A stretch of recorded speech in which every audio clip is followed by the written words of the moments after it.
കൊച്ചിയിൽ തൃക്കാക്കര ക്ഷേത്രത്തിൽ നിന്നാണ് വിഷ്ണു ചേരുന്നത്. വിഷ്ണു ക്ഷേത്രത്തിൽ ഭക്തജന തിരക്കുണ്ടോ? ഉത്രാടത്തിന്റെ വിശേഷങ്ങൾ എന്തൊക്കെയാണ്?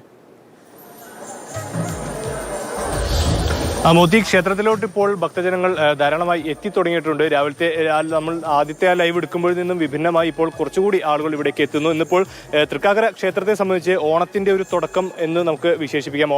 ഓണത്തിന്റെ ഐതിഹ്യവുമായി ഏറ്റവും ബന്ധപ്പെട്ട് കിടക്കുന്ന ഒരു ക്ഷേത്രം കൂടിയാണ് ഇവിടുത്തെ.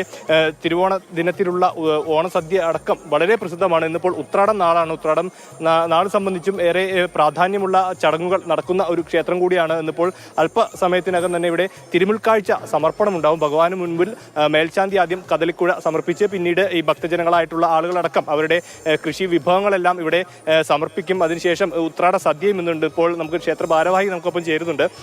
ഇന്നിപ്പോൾ ഉത്രാട സദ്യക്ക് വേണ്ട ഒരുക്കങ്ങളെല്ലാം പൂർത്തിയായല്ലോ? തീർച്ചയായിട്ടും നമ്മൾ ഏതാണ്ട് ഒരു 11 മണിയോടുകൂടി ഉത്രാട സദ്യ ആരംഭിക്കും.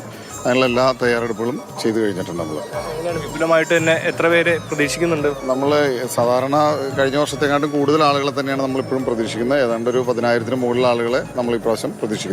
തൃക്കാക്കരയെ സംബന്ധിച്ച് ഈ അമ്പലവും അതുപോലെ ഇവിടുത്തെ ഉത്സവവും എല്ലാം ഓണത്തിന്റെ ഐതിഹ്യവുമായിട്ട് കൂടി ഏറ്റവും ബന്ധപ്പെട്ട് കിടക്കുന്ന ഒരു ക്ഷേത്രം കൂടിയാണല്ലോ. അതെ, നമുക്കറിയാം ഓണത്തിന്റെ കേന്ദ്രബിന്ദു തൃക്കാക്കരയാണ്. തൃക്കാക്കരയുടെ ഇതിൽ തന്നെയാണ് നമ്മൾ മലയാളികൾ എല്ലാവരും ഓണം ആഘോഷിക്കുന്നത്.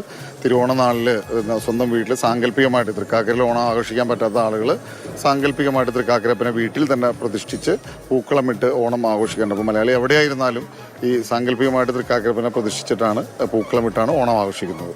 ഇവിടെ തിരുമുൽക്കാഴ്ചയുടെ ചടങ്ങുകൾ ആരംഭിച്ചു. അതിന്റെ ഒരു രീതികൾ എങ്ങനെയാണ്? അതായത് പണ്ട് കാലങ്ങളിൽ രാജഭരണം ഉണ്ടായിരുന്ന സമയങ്ങളിൽ രാജാക്കന്മാർ അവരുടെ പ്രൗഢിക്കനുസരിച്ചിട്ട് അവരുടെ കഴിവിനനുസരിച്ചുള്ള കാഴ്ചവസ്തുക്കൾ ഭഗവാന്റെ മുമ്പിൽ സമർപ്പിക്കുമായിരുന്നു. കാർഷികോത്സവം പോലെ തന്നെ, അതായത് കാർഷിക വിഭവങ്ങൾ തന്നെയാണ് സമർപ്പിച്ചിരുന്നത്.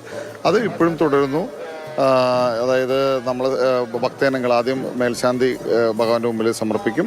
അതിനുശേഷം ദേവസ്വം എയോയും അതിനുശേഷം ഉപദേശസമിതി അംഗങ്ങളും അതിനുശേഷം ഭക്തജനങ്ങളുമായിട്ടാണ് ഇങ്ങനെ സാധനം. പിന്നെ ഇപ്പോൾ നമുക്കറിയാം മന്ത്രിമാരും MP-മാരും എല്ലാം വന്നിട്ട് ഇവിടെ ഈ പ്രദേശത്തുള്ള എല്ലാവരും ഭഗവാന്റെ മുമ്പിൽ കാഴ്ച സമർപ്പിക്കാൻ എത്തുന്നതാണ്.